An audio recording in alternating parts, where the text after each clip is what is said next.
Evet, Eyüp Damrul, Yalancı Bakış.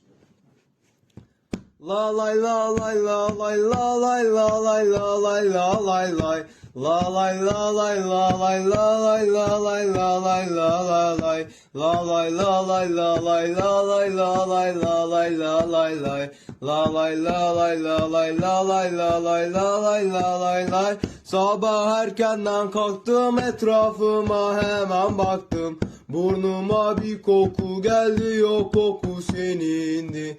Gece gece rüyalarıma girerdi gözlerin. Gözlerinin yeşilinde kaybolurdu gözlerim. Ben kendimi sevdiremedim ya balım, ben sana söylüyorum işte, beni biraz daha anlasana.